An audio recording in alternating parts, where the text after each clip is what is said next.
A black girl from the slums could never be a swan. Jessica Kane's venomous shout pierces the stunned silence of the Metropolitan Opera House. The blonde ballerina storms the stage, her accusing finger pointed at Yara Thompson, a radiant, black dancer poised as Odette in Swan Lake. Jessica's words, "She stole my role with lies and pity," spark gasps from the glittering audience. What led to this shocking betrayal? Will Yara crumble or rise above the cruelty? Welcome to a tale of resilience and redemption that'll grip your heart. Where are you tuning in from? New York, London, or beyond? Drop a comment and share. Hit that subscribe button to catch our latest videos and unravel Yara's journey. Can she silence her enemies and claim her throne? Stick around to discover the truth behind this dramatic showdown. You won't believe what happens next. The Metropolitan Opera House stood like a cathedral of dreams, its crystal chandeliers casting prisms across velvet drapes, bathing the Manhattan night in a golden haze.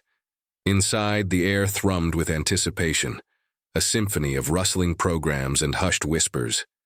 It was the night Yara Thompson had clawed her way toward for a decade, a night that could crown her or crush her. 28 Yara, a black ballerina from Harlem's gritty streets, was no stranger to battles. But tonight's was different. Tonight, she would embody Odette in Swan Lake, the role of a lifetime on one of the world's grandest stages. Backstage, Yara stood in the wings, her pointe shoes laced tight, their satin ribbons a delicate cage around her ankles. Her white tutu shimmered like moonlight on water, each layer of tulle whispering as she shifted. Her ebony curls were pinned into a flawless bun, revealing a face carved from resilience, smooth brown skin, high cheekbones, and eyes that burned with a fire both fierce and fragile. She pressed a hand to her chest, feeling the gallop of her heart. This was no ordinary performance. It was a declaration. Every plie, every pirouette was a defiance of the voices that had once told her she didn't belong. Not in ballet, not on stages like this. Yara closed her eyes, and memories flickered like old film reels. She saw herself at 10, practicing in a cramped Harlem apartment, the linoleum floor creaking under her bare feet, her mother's tired smile urging her on. She saw the scholarship to the elite ballet academy, the only black girl in a sea of pale faces, her brilliance met with whispers of, "She's only here for diversity." She saw the blisters, the sleepless nights, the teachers who praised her technique but never her soul. Yet she'd fought, her body a blade slicing through doubt, her passion a flame no prejudice could douse. Now here she was, on the cusp of greatness, the weight of her dreams pressing against her ribs. The orchestra stirred, a low hum rising from the pit, and Yara's eyes snapped open. The stage manager, a wiry man with a clipboard, nodded to her. 5 minutes, Yara. She exhaled, her breath a quiet prayer, and adjusted her tutu, the fabric cool against her skin. Beyond the curtain, the audience waited, a mosaic of Manhattan's elite, critics with pens poised and dreamers clutching. Tickets they'd saved for months. In the front row, Robert Pierce sat, his presence a beacon in the sea of faces. Her fiancé, a 32-year-old titan of industry, built Pierce Ventures into a billion-dollar empire. But tonight, his wealth and power were irrelevant. His warm brown eyes, framed by a chiseled jaw and tousled hair, held only pride for her. At 6'3", in a tailored black suit he was impossible to miss, yet his gaze anchored her, steady as a lighthouse in a storm. Beside Robert sat his friends, a clique of polished power players, venture capitalists, tech moguls, a Broadway producer, all drawn by his stories of Yara's brilliance. "She's a force," he'd told them, his voice thick with love. "You'll see." They nodded, intrigued, their champagne flutes glinting in the dim light. The theater buzzed, a living thing, its pulse syncing with Yara's own. She flexed her toes, the pointe shoes creaking softly, and whispered to herself, "You've earned this. You are enough." The house lights dimmed, plunging the auditorium into a velvet hush. The conductor raised his baton, and the first notes of Tchaikovsky's score soared, delicate yet haunting, like a heartbeat given wings. Yara stepped onto the wing's edge, her shadow merging with the stage's glow. The curtain rose, revealing a lake of mist and moonlight, a world where swans danced and tragedy loomed. She took her mark, her body taut, every muscle a coiled spring. The spotlight found her, a beam of white fire, and for a moment, she was no longer Yara Thompson from Harlem. She was Odette, the Swan Queen, cursed and radiant, her story etched in every line of her frame. She glided forward, her arms arcing like wings, her leaps defying gravity. The audience leaned in, spellbound. As she spun through the opening pas de deux, her partner, a lithe dancer named Mikhail, lifting her with effortless grace. Her extensions were flawless, her turns a blur of precision, each movement a brushstroke on a canvas of silence. The orchestra swelled, and Yara poured her soul into the dance, her body singing of longing and loss. Applause erupted after her. First solo, a wave of sound that crashed over her, fueling her fire. She caught a glimpse of Robert, his hands clasped, his smile wide enough to light the room. For a fleeting second she felt invincible. But in the wings, unseen by the audience, a shadow stirred. Jessica Kane, a fellow dancer, watched from the darkness, her blonde hair pulled into a tight bun, her green eyes glinting with venom. At 30, Jessica was a veteran of the company, her technique polished but her ambition sharper than a blade. She'd auditioned for Odette, her heart set on the role, but Yara's audition and transcendent performance had eclipsed her. The director's choice was unanimous, yet Jessica saw it as theft, a betrayal fueled by what she called tokenism. She'd whispered her resentment in the studio, her words like poison darts. They only picked her for the headlines. Now, as Yara dazzled, Jessica's hands clenched, her lips curling into a smile that promised ruin.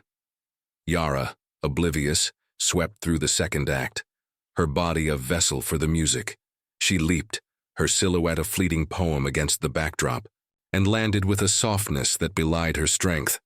The audience held its breath, caught in her spell. Robert leaned forward, his heart swelling, his friends murmuring praise. "She's unreal," the producer whispered, scribbling notes. The critic beside him nodded, her pen still. Yara felt the energy, a current lifting her higher, her every move a defiance of the doubts that had haunted her. She was no longer the girl who'd cried in bathroom stalls, shamed for her skin, her roots. She was a queen, claiming her throne. As the act neared its climax, the music surged, a crescendo that demanded perfection. Yara prepared for her fouette sequence, 32 spins that would define her as Odette. She centered herself, her gaze fixed on a distant point, her body a taut bowstring. The spotlight tightened, the world shrinking to her and the stage. She rose onto point, her arms poised, and began to spin, a whirlwind of white tulle and grace. 1, 2, 3. The turns were flawless, her balance a miracle of control. The audience was hers, the theater a heartbeat pulsing with her rhythm. But in the wings, Jessica's shadow moved closer, her steps silent, her intent a gathering storm. Yara, lost in her dance, didn't see the danger. She didn't hear the soft creak of the floorboards or feel the weight of eyes boring into her. She was Odette, soaring, unbreakable, until the moment the stage would crack beneath her and the night would change forever. The Metropolitan Opera House pulsed with the heartbeat of Tchaikovsky's Swan Lake, the orchestra's crescendo a tidal wave carrying Yara Thompson toward her defining moment.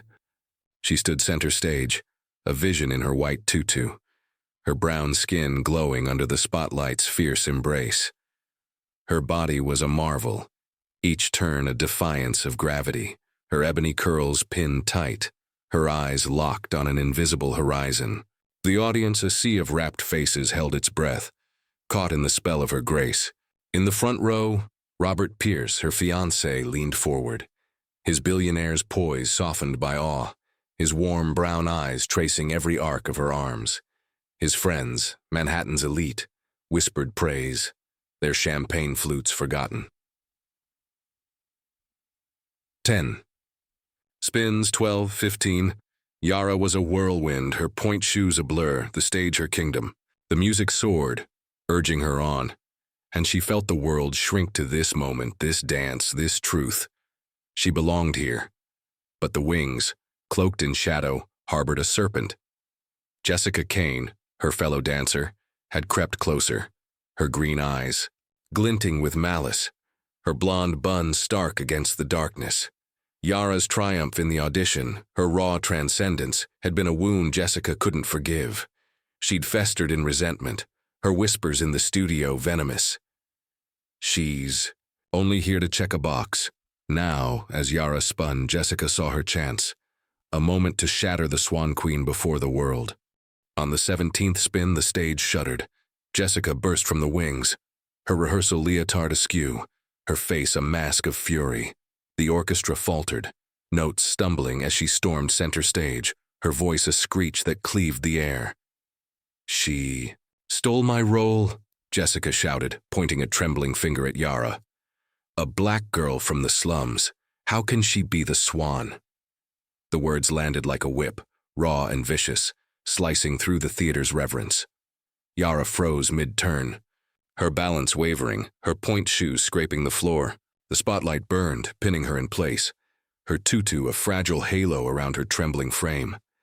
The audience gasped, a collective intake of breath, their murmurs rising like a gathering storm. Faces turned, programs rustled, eyes darted between the two women. Yara's heart thundered, her breath shallow. Jessica's words weren't just an accusation. They were a resurrection of every taunt she'd endured. The sneers at the ballet academy, the teachers who'd doubted her place, the classmates who'd mocked her roots.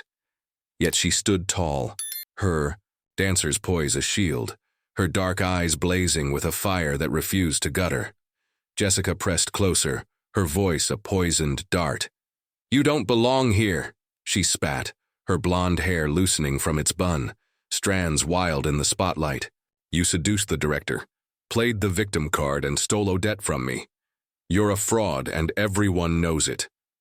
The accusation hung, heavy as lead, each word a stone hurled at Yara's dignity. The theater erupted into chaos.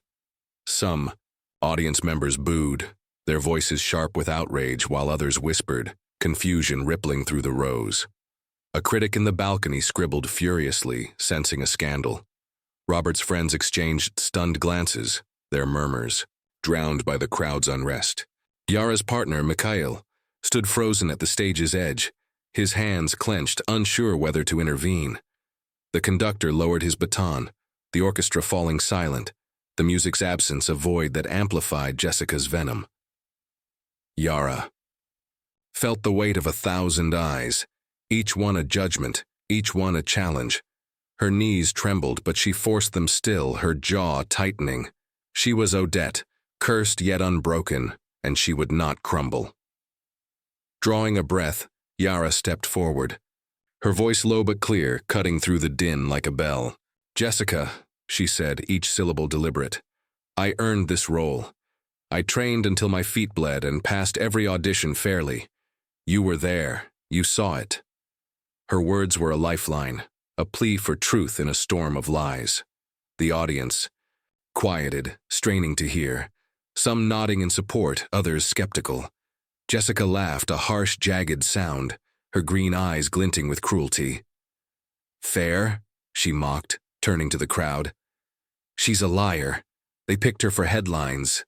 For pity, not talent, I'm the real Odette." She flung her arms wide, as if claiming the stage, her defiance a grotesque parody of Yara's grace. The crowd's murmurs swelled, a tide of shock and intrigue. A woman in a sequined gown clutched her pearls, whispering to her companion.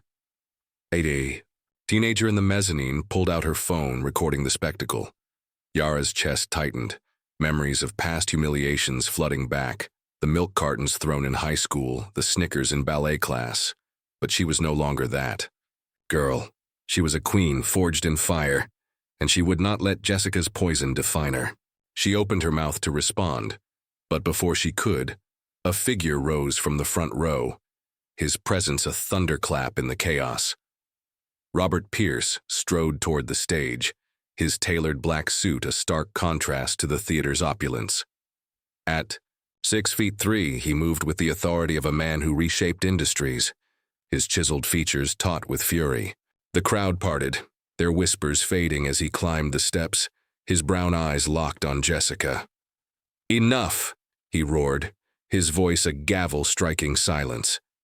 The theater stilled, every eye on him.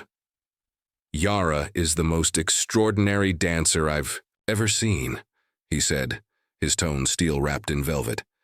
"She earned her place through talent and grit, not schemes. You, Jessica, are humiliating yourself before the world." The audience erupted in applause, a wave of approval that crashed. Over the stage, Robert's friends clapped loudest, their faces alight with admiration. A critic nodded, scribbling a new note. "Fiancé defends star."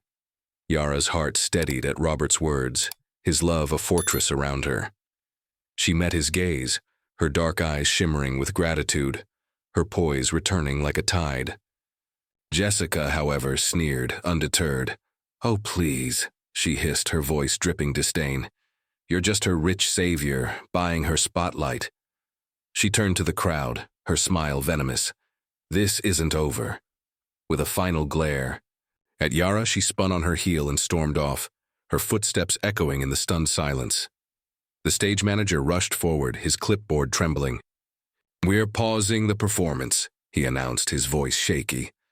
The house lights flickered on, casting a harsh glow over the scene. Yara stood alone, her tutu catching the light, her body still, but her mind a whirlwind. The audience buzzed, some rising to leave, others lingering, hungry for more drama. Robert stepped to her side, his hand grazing her arm, a silent vow of strength. Yara's eyes burned, not with tears, but with resolve. Jessica's attack had shaken her, but it hadn't broken her. The stage was still hers, and she would fight to reclaim it. The Metropolitan Opera House exhaled into a restless murmur as the house lights flared, their harsh glow stripping the stage of its magic. Yara Thompson stood frozen, her white tutu a ghostly shimmer, her brown skin glistening with sweat under the lingering spotlight. Moments ago she'd been Odette, soaring through Swan Lake's enchanted world, but Jessica Kane's venomous outburst had shattered the illusion. The words echoed in Yara's ears, a cruel refrain that clawed at wounds she'd thought long healed. The audience buzzed beyond the curtain, their whispers a hive of shock and speculation. But Yara felt only the weight of her own heart, pounding like a drum in a collapsing cage. She stumbled backstage, her point shoes thudding softly on the worn wooden floor, her breath ragged. The wings were a labyrinth of shadows cluttered with props and ropes, the air thick with the scent of rosin and dust. Yara collapsed onto a folding chair, its cold metal biting into her thighs. She buried her face in her hands, her fingers trembling, her tutu crumpling like a broken wing. Tears burned her eyes, spilling over despite her will to hold them back. They weren't tears of defeat, but of rage and betrayal, each one a shard of the pain Jessica's words had carved into her soul. The accusation wasn't just about a role. It was an assault on her existence, her right to stand in the light. Around her, the backstage crew moved in hushed chaos, their glances flickering. Toward her, a mix of pity and unease. A stagehand paused, then hurried on, his clipboard clutched like a shield. Yara's partner, Mikhail, lingered nearby, his face taut with concern, but he didn't approach, sensing her need for space. The silence was deafening, broken only by the distant hum of the audience and the creak of the theater's ancient bones. Yara's mind replayed the scene. Jessica's wild eyes, her pointed finger, the crowd's gasps. She saw the ballet academy again. The snickers behind her back. The teacher who'd said, "You're talented, but you'll never look the part." She saw her mother's weary hands, stitching her first tutu from secondhand fabric. The past and present collided, a kaleidoscope of hurt that stole her breath. Footsteps broke her reverie, steady and sure. Robert Pierce emerged from the shadows, his 6'3" frame filling the cramped space, his black suit stark against the dim light. His chiseled face, usually warm with love, was etched with fury, but his brown eyes softened as they found her. He knelt before her, his hands gentle on her shoulders, his touch a lifeline in the storm. "Yara," he murmured, his voice a low rumble. "You don't need to prove anything to them. You're the light on that stage, and no one, not Jessica, not anyone, can take that from you." His words were a balm, but the wound was too raw. Yara's lips trembled, her voice barely a whisper. "She said I don't belong, Robert. In front of everyone." Robert's jaw tightened, his fingers tightening briefly on her shoulders. "She's wrong," he said, fierce and unwavering. "You belong more than she ever will. You earned this, Yara. Every step, every spin. She's just a coward hiding behind lies." He brushed a tear from her cheek, his thumb warm against her skin, and pulled her into his arms. Yara leaned into him, her cheek against the crisp fabric of his suit, his heartbeat a steady anchor. For a moment she let herself be small, let the world shrink to the safety of his embrace. But even in his warmth, the sting of Jessica's words lingered, a poison seeping into her bones. From the corner of her eye, Yara glimpsed a figure in the wings. Jessica Kane stood there, her blonde hair loosened, her rehearsal leotard clinging to her frame. Her green eyes glinted with a triumph that twisted Yara's stomach. Jessica's lips curled into a smirk, a silent taunt that said she'd won this round. Then she turned, her steps deliberate, and slipped through a side door. Yara's hands clenched, her nails digging into her palms. She knew that look, that calculated cruelty. Jessica wasn't done. She was plotting her next move. Minutes later, the truth of Jessica's scheme unfolded. Beyond the theater's grand doors, where reporters clustered like vultures, Jessica emerged, her demeanor transformed. Her right ankle was now wrapped in a clumsy bandage, her face pale with feigned exhaustion. She leaned on a stagehand, her voice quivering as she faced the cameras. "I'm drained," she told the press, her eyes glistening with crocodile tears. "The politics in ballet, the schemes, it's too much. Yara took my role, my dream, and I just want peace." The reporters scribbled furiously, their flashes bathing her in light. Headlines were already forming. "Ballerina alleges foul play in Swan Lake scandal." Yara, still backstage, caught the news on a crew member's phone, the words a fresh blade in her chest. She pulled away from Robert, her dark eyes hardening. "She's lying," Yara said, her voice low but fierce. "She's turning this into her story, making me the villain." The tears had stopped, replaced by a fire that burned brighter than her pain. She thought of the hours she'd spent perfecting her craft, the sacrifices, the silent battles against prejudice. Jessica's stunt wasn't just an attack, it was theft, a bid to steal her truth. Robert stood, his presence a tower of strength. "We won't let her," he said, his tone a vow. "You're stronger than this, Yara. We'll fight back, together." Yara nodded, her resolve crystallizing. She rose, her tutu rustling, her point shoes steady despite the ache in her feet. The backstage shadows no longer felt oppressive. They were a crucible, forging her anew. She thought of her mother's words. "Dance through the pain, baby. It's how you shine." Jessica's betrayal had wounded her, but it hadn't broken her. The fight was far from over, and Yara Thompson, Swan Queen and warrior, would not let her light be dimmed. She took Robert's hand, her fingers firm, and stepped toward the light, ready to face whatever came next. The Manhattan courthouse loomed like a fortress of stone and glass, its marble halls echoing with the weight of justice. Inside, the air was thick with tension, a storm brewing in the packed courtroom where Yara Thompson stood at the plaintiff's table, her navy suit a stark contrast to the white tutu she'd worn weeks ago. The black ballerina from Harlem was no longer just a dancer. She was a warrior, her dark eyes blazing with resolve, her smooth brown skin glowing under the fluorescent lights. The scandal at the Metropolitan Opera House had ignited a firestorm.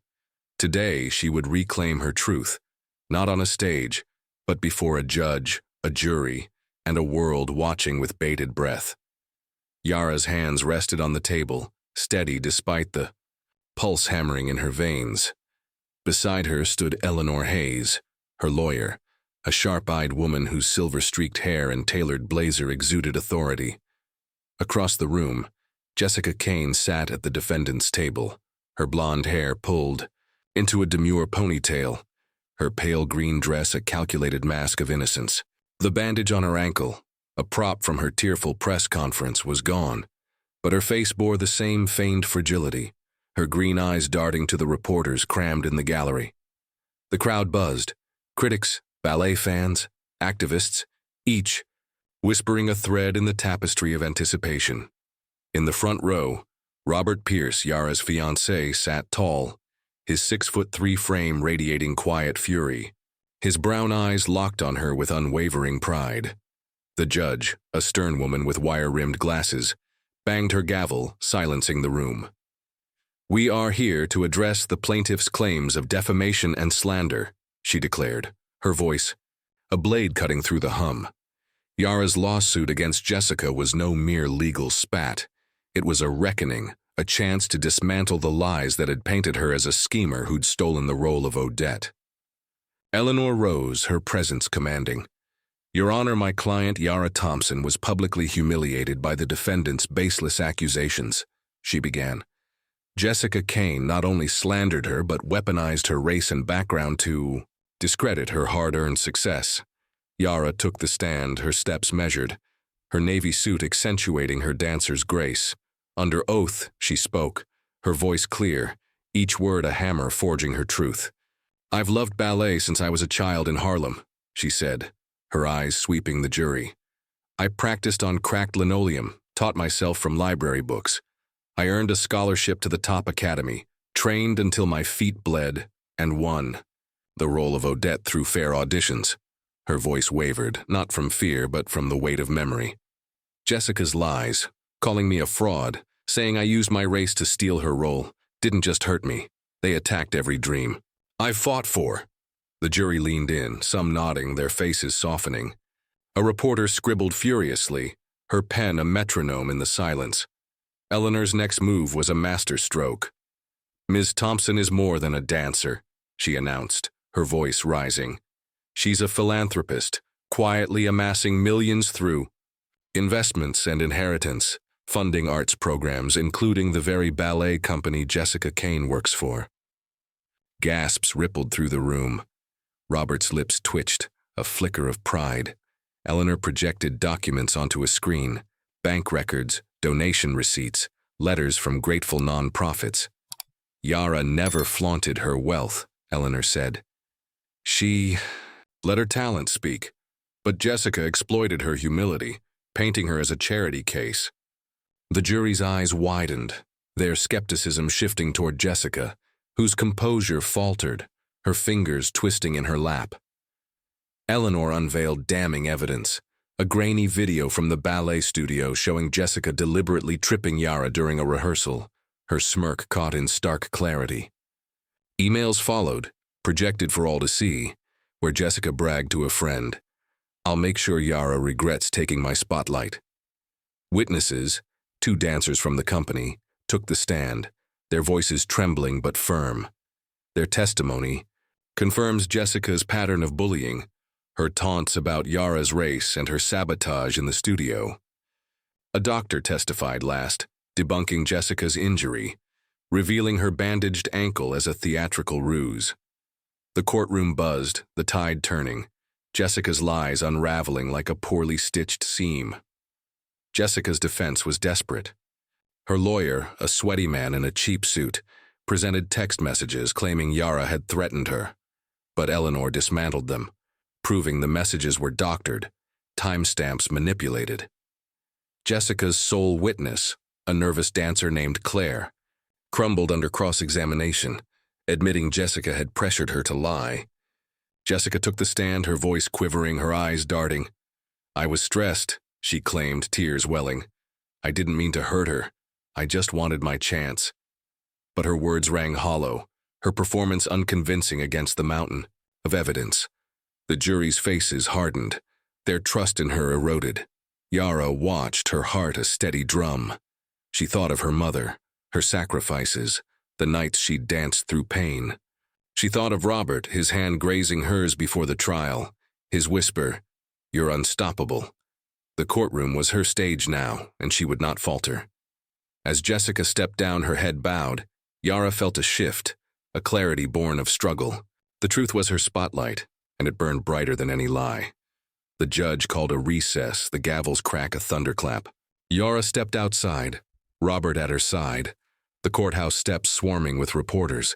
She faced them, her chin high, her voice steady. "I'm here for justice," she said, "not vengeance." The cameras flashed, capturing a queen unbowed. Inside, Jessica sat alone, her green eyes dull, her empire of deceit in ruins. The battle wasn't over, but Yara had struck a blow, her truth a beacon that would not be dimmed. The Manhattan courthouse stood silent, its marble walls absorbing the tension that crackled in the packed courtroom. Yara Thompson stood at the plaintiff's table, her navy suit a quiet armor, her brown skin radiant under the harsh lights. Her dark eyes, once heavy with the sting of Jessica Kane's slander, now burned with a steady fire. The trial had laid bare Jessica's lies, her venomous outburst at the Metropolitan Opera House, her fabricated injury, her campaign to paint Yara as a fraud who'd stolen the role of Odette. The evidence was a guillotine, videos, emails, witnesses, all exposing Jessica's malice. Now, as the judge's gavel hovered, the room held its breath, the weight of justice pressing against every heart. Yara's fingers grazed the table's edge, her pulse a drumbeat. Across the room, Jessica sat, her blonde ponytail limp, her green dress faded in the fluorescent glare. Her once smug demeanor had crumbled, her green eyes darting to the jury, pleading for mercy. The gallery buzzed. Reporters, ballet fans, activists, their whispers a chorus of anticipation. Robert Pierce, Yara's fiancé, sat in the front row, his 6'3" frame taut, his brown eyes locked on her with a love that felt like steel. The judge, her wire-rimmed glasses glinting, cleared her throat, and the room fell still, a canvas for the verdict. On the charges of defamation and slander, the judge began, her voice ablade, "We find the defendant, Jessica Kane, guilty." A gasp swept the courtroom, sharp and electric. Ms. Kane is ordered to pay Ms. Yara Thompson $500,000 in damages and is banned from performing with major ballet companies for 5 years. The gavel struck, a thunderclap that shattered the silence. Yara's breath caught, her knees trembling, as relief flooded her veins. Tears welled, not of pain but of triumph, each one a testament to her resilience. Robert rose, his hands clapping first, a lone sound that swelled as the gallery joined, applause rolling like a tide. Jessica slumped, her face ashen, her hands gripping the table as if to anchor her crumbling world. Reporters scribbled, cameras flashed, capturing the fall of a woman undone by her cruelty. Yara turned to Robert, her vision blurring, and he was there, his arms enveloping her, his warmth a fortress. "You did it," he whispered, his lips brushing her forehead. "I knew you would." She clung to him, her tears soaking his suit, her heart soaring. The courtroom faded, the world shrinking to their embrace, a reunion not just of bodies but of spirits forged in fire. She was no longer the girl Jessica had tried to break. She was a queen, her truth a crown. The victory rippled beyond the courthouse. By evening, headlines blazed. Ballerina Yara Thompson triumphs in defamation case. Social media erupted, fans posting clips of her Swan Lake performance, their captions hailing her as a beacon of strength. Ballet dancers from the company, once silent, sent messages of apology, their words heavy with regret for not speaking sooner. A young fan, a black girl from Brooklyn, wrote, "You showed me I can dream big." Yara read it on Robert's phone, her heart swelling, the pain of Jessica's attack fading against the light of her impact. But Yara wanted more than personal vindication. In their sleek Manhattan penthouse, she sat with Robert, the city's skyline glittering beyond the windows like a promise. Her navy suit was gone, replaced by soft sweats, her ebony curls loose framing her face. Robert poured coffee, his chiseled features softened by pride. "You're unstoppable," he said, handing her a mug. Yara's lips curved, a spark of purpose in her eyes. "I want to turn this into something bigger," she said. "A performance, a fundraiser, to give kids like me a chance." Robert nodded, his hand finding hers. "Let's do it. Whatever you need, I'm in." The plan took shape with a dancer's precision. Yara envisioned a gala at the Metropolitan Opera House, a Swan Lake redux, with all proceeds funding scholarships for young dancers from underserved communities. She called the company director, who, chastened by the scandal, agreed instantly. Robert mobilized his network, securing sponsors, from tech moguls to arts patrons, their donations pouring in. Yara spent hours in the studio, her body aching but her spirit alight, each plie a vow to honor those who'd believed in her. Her mother, Robert, herself. The gala would be her stage, not just to dance, but to rewrite the narrative Jessica had tried to impose. As news of the gala spread, the ballet world rallied. Dancers volunteered, choreographers offered new pieces, and ticket sales soared, from students to tycoons eager to witness Yara's return. A critic who'd covered the trial wrote, "Yara Thompson dances with the strength of a survivor." Yara read it, her heart steady, her resolve ironclad. Jessica's shadow lingered. Reports surfaced of her begging for roles, her career in tatters, but Yara refused to dwell on her. The courthouse had been her battlefield, and she'd won. Now, the stage awaited, a canvas for her redemption.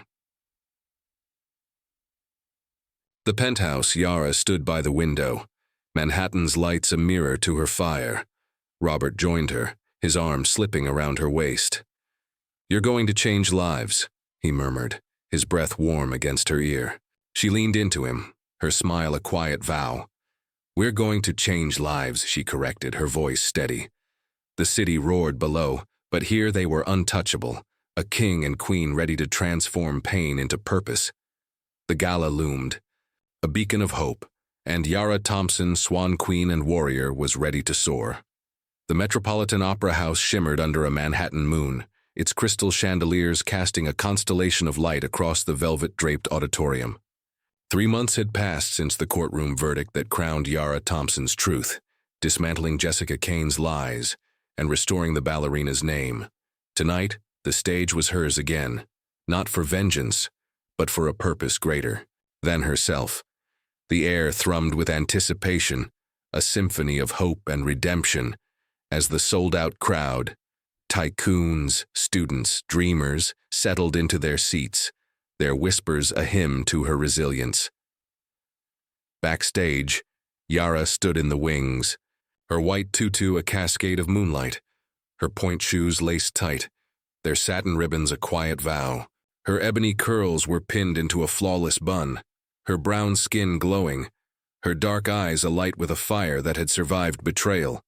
The scars of Jessica's attack, a black girl from the slums, how can she be the swan, lingered, but they were no longer wounds.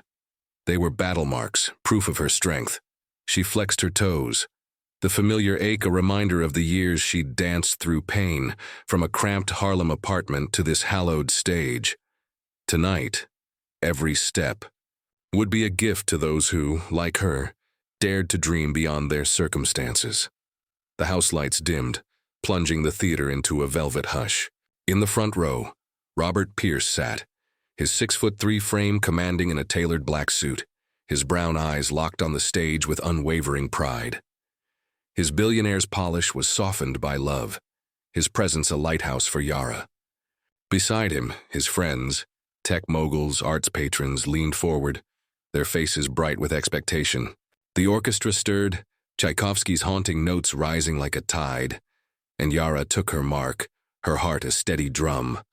The curtain rose, revealing a lake of mist and moonlight, and she glided forward, no longer just Yara, but Odette, the Swan Queen reborn in grace and defiance. Her first leap was a revelation, her body slicing through the air, her arms arcing like wings. The audience gasped, spellbound, as she spun through the opening pas de deux, her partner, Mikhail, lifting her with reverence. Her extensions were flawless, her pirouettes a blur of precision, each movement a brushstroke on a canvas of silence. The spotlight followed her, a beam of white fire, but it was her spirit that illuminated the stage. She danced with a freedom she'd never known, unshackled from Jessica's venom, her every gesture a proclamation. She belonged here, and no one could take that away. The crowd leaned in, their breaths synchronized with her rhythm. A young girl, on the balcony, her braids tied with ribbons, clutched her program, her eyes wide with awe. A critic in the orchestra section set down his pen, too captivated to write. Robert's hands clasped tightly, his heart swelling as Yara transformed pain into art. She moved through the second act, her leaps defying gravity, her landings soft as whispers. The music swelled, and she poured her soul into Odette's tragedy, her body singing of love and loss. Applause erupted after her solo, a wave of sound that crashed over her, fueling her fire. As the climax neared, Yara prepared for the fouetté sequence, the 32 spins that had been interrupted by Jessica's outburst months ago. The memory flickered, Jessica's wild eyes, her pointed finger. But Yara banished it, her focus a blade. She rose onto point, her arms poised, and began to spin, a whirlwind of tool and grace. 1, 2, 10. The turns were perfect, her balance a miracle. The audience held its breath, the theater a heartbeat pulsing with her. 20, 30, 32. She landed, her body still, her eyes blazing. The crowd roared, a standing ovation shaking the rafters, Robert rising first. His clap a thunderclap of love. Yara stood center stage, her chest heaving, her tutu catching the light like a halo. She was no longer the girl who'd wept backstage, no longer the target of Jessica's lies. She was a queen, her victory etched in every line of her frame. The gala raised millions, enough to fund scholarships for dozens of young dancers, their dreams now within reach. Backstage, after the curtain fell, Yara embraced her company, their faces bright with admiration, their silence during Jessica's reign a regret they'd vowed to amend. In the theater's grand foyer, Yara and Robert stood on a balcony, Manhattan's skyline glittering like a conquered realm. Her sweats replaced her tutu, her curls loose, framing her radiant face. Robert slipped an arm around her, his warmth a promise. "You changed the world tonight," he murmured, his breath grazing her ear. She leaned into him, her smile a quiet triumph. "We changed it," she corrected, her voice a vow. The city roared below, but here they were untouchable, a king and queen whose love had turned scars into stars. Yara Thompson, the swan reborn, had danced through the fire and emerged unbroken. Her legacy was no longer just her own. It was a beacon for every dreamer who dared to rise, their footsteps echoing in the light she'd forged. What a journey Yara Thompson's story has been, a tale of courage, redemption, and the unbreakable spirit of a swan queen. What moved you most? Yara's resilience, Robert's fierce loyalty, or the triumph of truth over lies? Share your thoughts in the comments. We'd love to hear your take. A heartfelt thank you for joining us, for feeling every heartbeat of Yara's rise. Your support keeps these stories alive. Subscribe and hit the bell to catch our next unforgettable adventure. Until then, stay bold, stay true, and we'll see you soon.